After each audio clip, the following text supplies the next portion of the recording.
بسم الله الرحمن الرحيم horta hadii aan raagayga ka dhiibto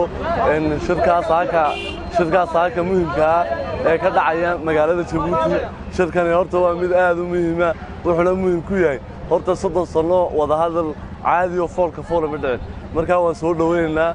waxa la isku yahay ayaa waxa la isku hayo ka weyn waa shir aad u muhiim ah aad iyo aad baan soo dhaweynaynaa taariikhdana uu galaya السلام عليكم ورحمة الله وبركاته سؤال هذا ويديسي aragtidaada maxaad ka qabtaa shirka ka dhacaya Djibouti ee laga hadlayo midnimada Soomaaliyeed horta shirkaasi aanu wax ka soo baxayo rijo weyn kama qabo waayo koonfuri awalba midnimo ma rabin caasimadii bay qaateen madaxweynaha bay qaateen ra'iisul wasaarihi bay qaateen ilaa 60kii midnimo ma rabin sida awgeed wax ka soo baxaya ma jiro inay koonfuri tanaasulato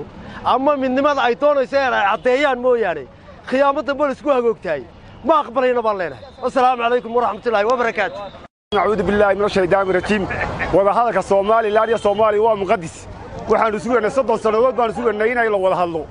الله ولا هالله صدق سنوات نسوي رالينا وان كان هاي صدق سنوات بان لا هو مقدس صومالي إيه كان خد سنوات مو حالنا صومالي هو مقدس وحنا من مدى مهمة إلا وشوية مهمة إلا ونولا هو مهم وحنا صود ويننا مستبيحي تذكرني عن الرحمن لنا قبل كأول هذا نحن صومالي أيام تاجرتنا صومالي أنا تاجرتنا بسم الله الرحمن الرحيم اللهم صل على محمد عدان هذا اللي يرتقى قبل كأوضل وعن سود وينا وذا هذا الكالصوماليا يو سوماليان ساكو فرمي وحنا لنا هاي وضف يعني الطريقة في عم بفرنتي وحنا لنا وان سود وينا وان غالبا ونكنا إن نكبرنا ونكم من نقطة سوماليا دي سعدي اللي يغني إلى راس كابون إلى يعدو إلى سوغادو أنا وحيلتها صوماليون بدودة هاي تامن تعال عيون حاجرسنا لمن كان dadka dhacaya madaxda sheeganaya markii hore wax soconaya ma yahay ana fikirkayga markaa waxay la tahay fikirkayga saliimka waxay la tahay in la midoobo aad baan u taageersanahay waxaana maartay aan door bil lahayn laa intaan dhanaan mikadaas waa hadalku socdaan in maanta maada guurtida tagtay halkaan waqti aad ka socdo in qodobka masiirka dhabta laga wada hadlo oo qodobka maartay la soo reesiyo oo nirgada ganacsi laga wada hadlay mar walba hadalku meeshu ka sii bilaamayo in la soo koobo oo hadalka dhabtiisa laga hadlo masiirka hadii la kala go'ayo iyo hadii la isku jirayo qodobka in awood la saaro yaan aad taageersanahay wada hadaladan waan soo dhaweynaynaa عليكم ورحمة الله وبركاته أرسا waxaan soo dhaweynayaa anu Soomaaliya iyo Soomaaliland inay midoobaan waayo Soomaaliya Soomaaliland waa ma garan kartaa Soomaaliland waa qayb ka mid ah Soomaaliya marka maadaama ay tahay midnimada Soomaaliya iyo Soomaaliland waa muqaddis oo jecelnahay inay ma garan kartaa midoobaan oo hal mid noqdaan saasaanan awood ku yeelanaynaa oo ma garan kartaa caalamkuna ku hormari lahayn waayo imka hadii Soomaaliland ictiraaf la siiyo goboladii kale ictiraaf bay weydiisanayaan awdal sidii baa dooni gobol kasta ma garan kartaa markaas darteed waxaan leeyahay anigu ama fikirkayga aan oran lahaa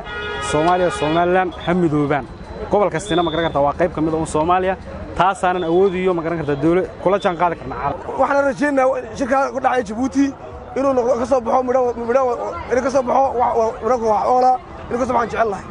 oo Soomaaliya ma kasii joogto mid noqoto waayo kolkaad u aragtidaada maxaad fileedahay shirka Djibouti ka qabsoomaya maanta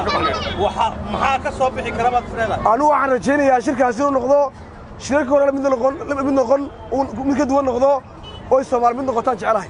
salaamaya marka hore haddii aan aragtidan ku aadan ka hadlo labada nin ee ku kulmaya Djibouti daniyo waxba uma arko wax weeye waa sidii hore wixii Turkiga ku kulmi jiray marka wax liyo faa'iido wax soo wadaan ma jirto marka waxaan leeyahay daraafku waa saxay saarnaa daraafkana waa khayr qabay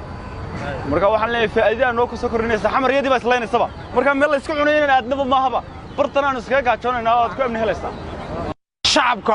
iyo dadweynaha waxba ma dhaxeeyo hore wuxuu sheegay in ayna marnaba Soomaali kala guyi karin midnimada ummadda Soomaaliyeedna waa muqaddis kayga waxa ka soo bixi kara oo aan filaynaa in ay midoobaan oo gacmaha is qabsadaan oo Soomaali mid noqoto halka maanta midowga reeyo ay mid ka yihiin waxa loo baahan yahay